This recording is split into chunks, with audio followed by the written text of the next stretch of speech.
Si comes tienes que lavar tu plato, Firulais. Anda, enjuágalo bien. No me gruñas. A ver, con la esponja eso. Y enjuaga bien que luego deja todo jabonoso. Eso así, muy bien, aunque de malas. Welcome to the motherfucking we're covering today's top boxing news. Okay, we'll start with this. Another look at the upcoming super flyweight title fight between the defending champion Mizuki Hiruta and the challenger Soliman for what is the WBO super flyweight title. It's not often that Turki El Sheikh uses women boxers on his cards when he puts one together, so this was a pleasant surprise that he decided to enlist the aid of Mizuki Hiruta to spice up the upcoming Usyk versus Rico Verhoeven card. Mizuki Hiruta sports an unblemished record of 10 wins with no losses and no draws, 2 recorded knockouts. 30 years old, fighting out of the southpaw stance, trained by veteran trainer Manny Robles, in my opinion, one of the best trainers in the business. Mizuki Hiruta you may have already seen in action as her star is rising. Her you may have already heard about, but what about Soliman? What do we need to know about her? What's she all about? Where Mizuki Hiruta is a southpaw, Soliman is an orthodox fighter of Egyptian descent, though based out of Australia. Similar number of fights to Mizuki Hiruta, sporting a professional record of 10 wins with 1 loss and no draws, 6 recorded knockouts, having never been knocked out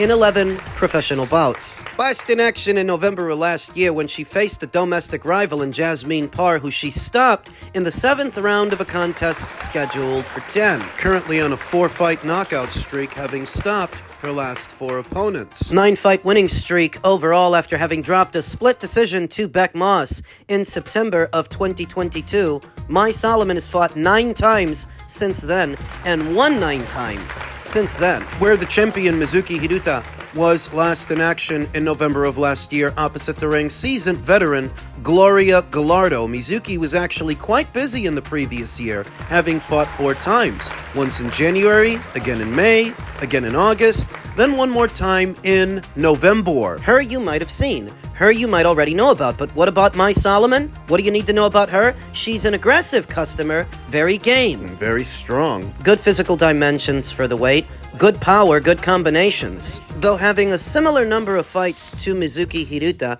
I don't think she's on the same level as Mizuki Hiruta. I think that it's experience that separates them. Oh, so they got about the same number of fights. It's because most of what you see on Soliman's record and whatever you see her do in action, she's doing at domestic level. She's yet to have faced any world-level opponents. So far, the best opponent that she's been in there with is Jasmine Parr, who very much was a prospect. And so was Soliman. It's a good win and it's a solid win, but it's a solid win at domestic level, not world level. Whereas Mizuki Hiruta, in her last 4 or 5 fights, has established she's a world-class operator with a win over former champion Maribel Ramirez, Carla Marino, unbeaten Naomi Cardenas. Well, what makes Mizuki Hiruta's opponents more world-level than Soliman's? Now, those girls that Mizuki has been fighting in her last 3 or 4 fights are not the kind of girls that she would normally bump into in her native Japan. These are not local girls from around the way. These are solid fighters, solid contenders, at least one former champion. So in spite of having a similar number of fights, the 2 fighters, I would say Mizuki's got more experience than Soliman against better fighters, and I think that will show on the night. Soliman may be strong, and she may be aggressive, but so was unbeaten Naomi Cardenas, who was coming off of her big win over an unbeaten Bree Howling. Mizuki made her look like a fool out there, look like a rank amateur, just boxing her up. She could end up doing the exact same thing to Soliman. I also like Mizuki Hiruta's corner a lot more than Soliman's. Nothing against her training team, but they don't have the experience of a Manny Robles. I've seen the change. I've seen the improvements in Mizuki Hiruta's game ever since he decided to take her on, and I believe that she is the best in show in the super flyweight division. Soliman is not the fighter to beat her. She's not the one, and so I anticipate that this fight is going to look a lot like the Gloria Gallardo fight. It's going to look a lot like the Naomi Cardenas fight, where Soliman is trying to close the distance and land heavy punches,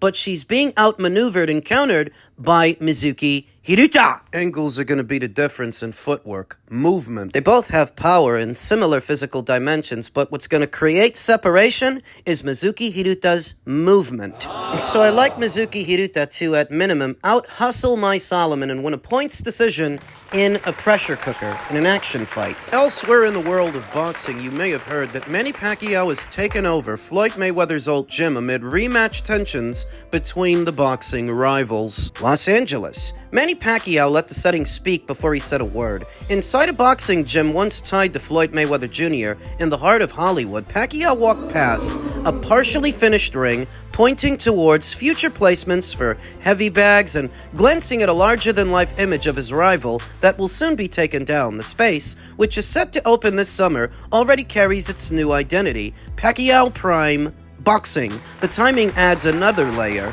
Pacquiao and Mayweather are set to meet again September 19th at the Sphere in Las Vegas, a rematch more than a decade after their record-setting 2015 bout. In recent days, attention around the fight is centered on how it will be presented. Is it going to be a real fight or an exhibition? With Floyd Mayweather describing it as an exhibition while Pacquiao points to the terms he agreed to, representatives for Mayweather did not respond to requests for comment. He knows what he signed. Pacquiao said in an interview with the Associated Press this week, offering a steady matter-of-fact view as he continues preparation for the bout. It comes down to principle for the Filipino boxer who ended his own 4-year retirement last year. The 49-year-old undefeated Mayweather returns after retiring 9 years ago. Now, he's still been in the boxing ring a great deal since then, but it's been in circus fights and exhibitions. This will be the first real fight he would have fought in 9 years. Almost a decade. Dignity, integrity, Pacquiao 47 said. That's what matters. Behind the scenes, the focus has shifted from how the fight is being described to how it moves forward. Jas Mathur, CEO of Manny Pacquiao Promotions and a producer on the event, said that the bout is anchored by multiple signed agreements and that those terms remain clear. He said Mayweather was well aware, not one, not two, but 3 different agreements, Mathur said. He signed all of them. According to Mathur, those agreements outline a professional fight, not an exhibition, and include financial commitments already in motion. His comments come amid broader questions surrounding Mayweather's plans, including previously reported bouts with former heavyweight champion Mike Tyson and against retired Greek kickboxer Mike Zembides, which could complicate the agreement. He took an advance on his purse, Mathur said. Everything is in black and white. For Floyd Mayweather, to be borrowing against this fight purse for a fight that he hasn't even had yet accents what is obvious and what I've been telling you for years. The man is broke. Some people don't want to accept that. Though if his financial situation were secure and stable, why would he be borrowing against his own fight purse? Is he strapped for cash? Does he have bills he needs to pay? People that he owes money? And we know that he does. Jas Mathur, CEO of Manny Pacquiao Promotions, described the situation as a breach of contract, pointing to public comments that differ from the signed terms. He added that the matter is now being handled through legal channels as both sides work towards a resolution. There are consequences that come with that, Mathur said. Pacquiao's focus remains steady, but for him, the situation comes down to clarity and commitment. What we signed is a real fight, he said. I know that he knows what he signed. We signed both, and I hope he honors it. When asked what it would signal if the bout does not move forward as planned, Mathur did not hesitate. He's a chicken, he said. Standing beside him, Pacquiao responded in his own way, letting out a brief "bok, bok, bok," while flapping his arms, drawing laughter from both.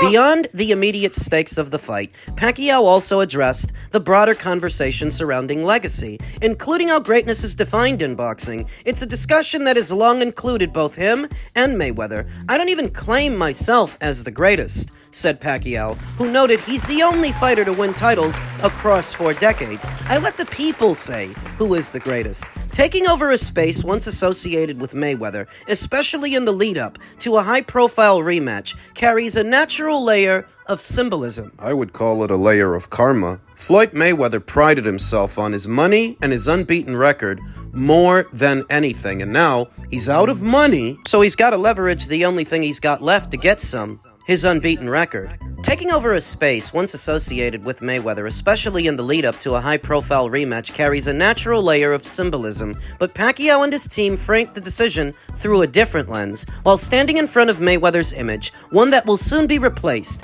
Pacquiao described a new direction for the space, as one centered on performance rather than accessibility. I told you that Floyd Mayweather's name doesn't carry any value. It doesn't carry any weight. The facility will operate as a private training center for professional fighters, athletes, and select guests. There are plans to expand the model across major markets. Mathur pointed to a location and visibility as key drivers behind the decision, noting the volume of daily traffic through the Hollywood corridor. At the same time, he suggested the opportunity reflects a broader shift in approach. Tied to the previous business connected to Mayweather's brand, there was a chance to build something much bigger, Mathur said. We're looking at this differently. Pacquiao said he wants to create opportunities for the next generation of fighters, while expanding his footprint in the sport. This is our passion, he said, to build more boxing gyms and help develop fighters. Beyond the fight, Pacquiao and his team are building with a broader vision. More than Floyd did, because Floyd Mayweather was never really a mogul. He was never an entrepreneur. Just Al Heyman's golden goose, simultaneously a mark. Back over to what used to be the Mayweather Gym. From fighter development under Manny Pacquiao Promotions to new training hubs throughout the Hollywood Gym, the focus extends well past the ring. Mathur, who partners with Pacquiao across multiple ventures, described a strategy centered on long-term growth, including efforts to bring Pacquiao's established business footprint from Asia into the United States and beyond. Manny is actively involved, Mathur said. This is about building something bigger. That vision also includes ventures in financial technology, highlighted by Manny Pay, a digital wallet platform that the team is working on to expand internationally. Along with media and consumer products tied to Pacquiao's global reach and a space being rebuilt for what comes next, Pacquiao is moving forward with focus. He said the balance between business and boxing remains clear. Both, he said, when asked what drives him now. We're focused on this fight and building our own businesses. In truth, Manny Pacquiao's never been all that good with money either. Over the years, he developed a reputation for fast burning through it, just like Floyd. But he's gotta be doing better than Floyd if he bought his old gym off of him.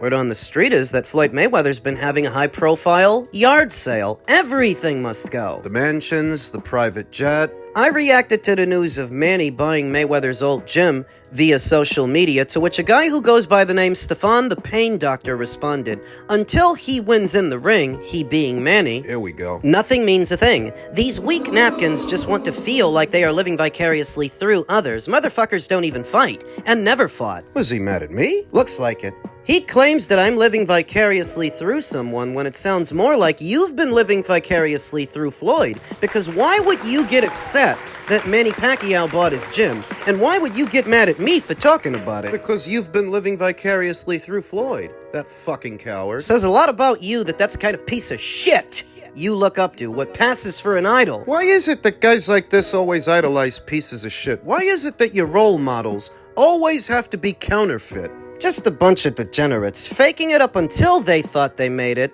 but they didn't. Reality always catches up, and it's caught up to Floyd, because how many millions of dollars do you owe the IRS, and how many times have you already borrowed against your fight purse? By the time the fight happens, if it happens, are you gonna have anything left? And whatever's left, is that gonna be enough to keep Floyd Mayweather afloat, since most of his money is gone? According to him, Al Heyman stole it. Since Stefan the Pain Doctor is so protective of Floyd Mayweather's image, shouldn't he be mad at Al Heyman for what he did? Shouldn't he be harping about him instead of harping about me? He's too fucking stupid for that. Angry that his idol is not all that he was made out to be for years, I said, Floyd's no entrepreneur, he's no mogul, he's no businessman, he's the equivalent of a kid with a playphone. Pretending to be on business calls. And you're just another broken down buffoon that idolizes him. In truth, Manny Pacquiao doesn't need to win in September because Floyd already lost. Whatever Floyd makes from that rematch will not be enough to keep him afloat but for so long, and he's no hope of recouping all the money that Al Heyman already stole from him. Yeah, that's gone. Floyd Mayweather's understanding of what to do with all his millions did not seem to extend beyond properties that he's now had to give up, gaudy jewelry, and cars that only depreciate in value once they leave the lot. Yeah, he's not what they said he was, and you're mad about it. Elsewhere in the world of boxing, 9 fighters linked to Zuffa boxing. Teofimo Lopez is expected next on the heels of his second professional loss to Shakur Stevenson.